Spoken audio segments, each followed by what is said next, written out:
Wait, hold on. Did I just saw 30 million followers? Wow, that was insane. So in this video, I'm going to introduce 4 of my favorite YouTubers that you can learn English from. And also I will give some examples, so don't worry. So without any further ado, let's dive into it. A million people in the crowd, but I only see your face and all the... Okay, the first one. Oh man, I love this guy. I don't know why, but he's just living the life that I want to live. Nothing special. Big fan. So basically, his name's Elliot Choy, who lives in New York City, and he makes YouTube videos and living life. Just that simple. Anyways, I also love the way he speaks American. It was just way more amazing than you think. So let me show you some of the examples. I've had this package sitting here for the past day, and apparently I'm supposed to refrigerate. Okay, so here, in this sentence, he mentioned refrigerated. So refrigerate, which means that to make or keep something fresh in the fridge. Because you know, you want to keep something, especially drink and food, in the fridge so that it stays fresh, right? For example, fresh orange juice should be refrigerated in the fridge within 3 days. Okay, let's see what else can we learn from him. It's me and maybe Sneeko. We're waiting on Sneeko actually, that's the only person we're waiting on. Cool, good question. I just wanted to say hi. Alright, have a good one. Alright, you too, bye. Peace out. Wow, peace out, man. If you watched my previous video, you will know that peace out is the slang types of way to replace goodbye. Amazing. Okay, let's see what else. How's a YouTuber? So I used to have this fear of filming. Okay, so this phrase, a sphere of filming, a sphere of something. Okay, so a sphere of something, which means that you are get into it certain areas. For example, I have a sphere of photo taking. You are get into it photo taking or photography. A sphere of photography. Wow, that was amazing. So let's see what else can we learn. I've been to a lot of cities around the world, and none other like New York. It's actually very uncomfortable here, very loud, very dirty, hot, sweaty in the winter. Smelly. Yeah, in the winter it's really cold. It's brutal. It's brutal. I think this is the commonly heard in America. Okay, so it's brutal, which means that something just pops out directly in front of you without considering your feelings. So they say it's brutal. Okay, let's say what else can we learn from Elliot? Definitely my favorite city. I'm really glad I chose to move here. No, I totally agree with that. It's like the hustle and bustle. The Yeah, definitely. energy, the vibe, you really cannot beat that. I think being in New York City in your early 20s is like, it's like the best place to be. You really cannot be anywhere else. 100%. Oh, 100%. Actually, this phrase, 100%, I learned from this video. So 100%, which means that you are very agree with someone. Instead of saying, yeah, exactly. Yes, you can say that, but I think this sounds more negative for me. So I would say 100%. Okay, now let's get into my second favorite YouTuber. First thing first, he is a sexy Russian American doctor. Dr. Mike is an actively practicing board-certified family medicine doctor living in New York City. The truth is, he is a champion of the health, or I can say medicine influencer, who has over 30 million followers. Amazing! You should follow him while learning English and learning how to live a healthy life at the same time. I highly recommend it. So let me show you what is the type of English you can learn from Dr. Mike's video. Guy is such an aggressive. Alright, let's take this little guy for a walk. You ready? Let's go. Look at that, peeing right on the grate to not make a mess. I trained him well. You can't see the Empire State Building. It's right there. Touch it. Touch it. As any veteran dog owner. Right, veteran means someone that has a lot of experience on particular areas. For example, you are a veteran dog owner, which means that you have a lot of experience on dog. For another example, she's also a veteran drawing artist, which means that she had a lot of experience on drawing. So yeah, let's see what else can we learn from Dr. Mike. My first patient today is actually at 8 a.m. But I want to get in a little earlier to start working on my notes from the other day. Notes are the bane of the existence. So basically, bane is the cause of continuous trouble or unhappiness. For example, that cat is the bane of my life. The next one. Assistance of a doctor, because not only do we want to see the patient, spend time with them, but then we become slaves to the Slaves. Alright, it means that you are working very hard on something. For example, we slept away all week at the report, which means that you spend your whole week to become slave, like working hard on that report. Okay, next one.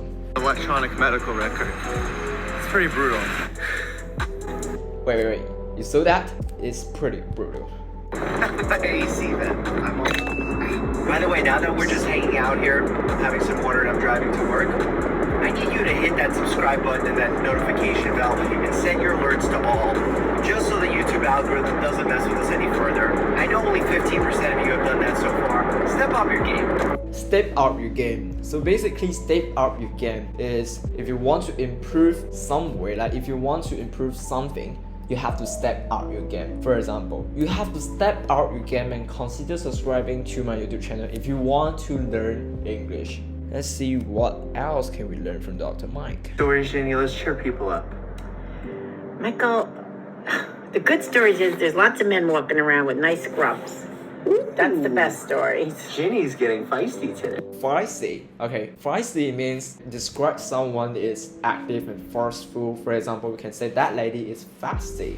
Now let's come to my third favorite YouTubers. So his name is Elliot. It's not Elliot Choy, it's Elliot, and he is a Londoner, and he's an online pronunciation teacher, or I can say it's accent coach. He helps people speak English clearly and confidently with a modern RP British accent. If you are very interested in a British accent, then probably you can learn from him too. So let me show you some of the example what it's like a British accent and whether you can spot the difference between an American accent and the British accent. Idioms, and pretty much all of them, including mine, will tell you that when you're down, you feel under the weather. Or maybe when you're really happy, you're feeling over the moon. Today I want to teach you some things which are a bit different, but they're really common. They're used a lot. They're used in daily life, and you never know when you might need to use one of these idioms. So these are used by native British speakers. Native British speakers. So you see that the T sound is very strongly emphasized. So if it's an American accent, it will pronounce it as British, kind of like D sound. Okay, so let me show you another example. The reason why it's my favorite is because I say it, is I don't teach anything outdated. I don't teach anything outdated. The T sound again. Okay, let me show you another example. God, I'm getting old. If we're talking about some YouTube video and I write it down, so let's go. Let's start talking about idioms. I want to start with my favorite idiom. The reason why it's my favorite is because I say it all of the Old. So the second word that pronounce it strongly, which is the O sound. So you see the word O. In American accent, they will not emphasize it. They will pronounce it as O, not that strong. But in British accent, they pronounce it as O. So you see that any words that are related to the pronunciation of O, they will try to emphasize it in the O shape of mouth. O. Let me show you another example. touch people. A friendship? No, this could be offensive if you take it the wrong way, but it's just an old-fashioned phrase which still gets used quite a lot. Alright, that's enough. So if you want to learn more British accents from ETJ English, then you can subscribe ETJ English. I'll drop his channel links in the description box, so don't worry. Alright, now let's come to my last favorite YouTubers. It's actually not a YouTuber, it's a channel that is very famous right now, which is TEDx Talk. So if you are an advanced English learner but you still want to improve your English or vocabulary, then I would recommend you to watch TEDx Talk every single day, because TEDx is a stage where everyone can share their opinion and thoughts on the stage in any language. But of course, if you want to learn English, then watch in the English language. So TEDx is highly recommended too.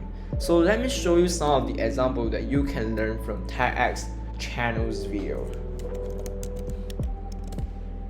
When you think of most cities in the US, images like this come to mind. Little green space, lots of fast-moving cars, bumper-to-bumper traffic. Okay, so he just mentioned bumper-to-bumper traffic. So bumper-to-bumper, which means that something that is very close together, especially cars. So bumper-to-bumper traffic, which means that traffic jam. Okay, see what else? Now, 1/3 of all the land in cities is set up for cars.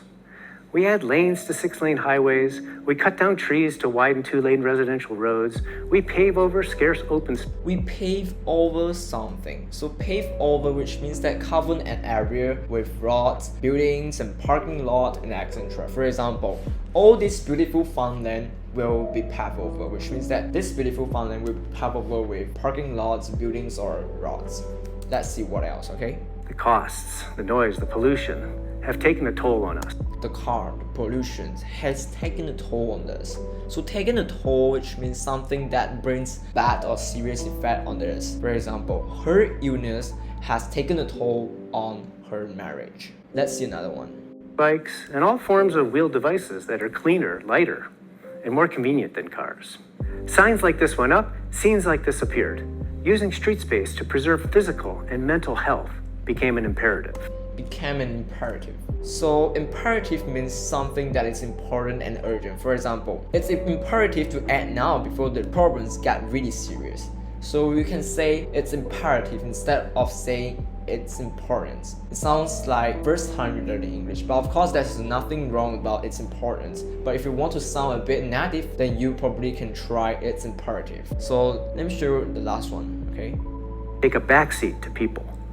It propelled my colleague and me to start studying these changes in 55 of the largest cities in the US, and what we found is thrilling. And what we found is thrilling. That means that something extremely exciting. So for example, the book is a thrilling adventure story. Alright guys, that's about it. If you learned something from this video, make sure you subscribe to my YouTube channel and turn on the notifications bell so that you will get notified once I upload my newest video. And if you are interested to any YouTubers that I mentioned just now, I will drop their channel links in the down description box and you can check it out. Alright guys, I'll catch you out in my next video.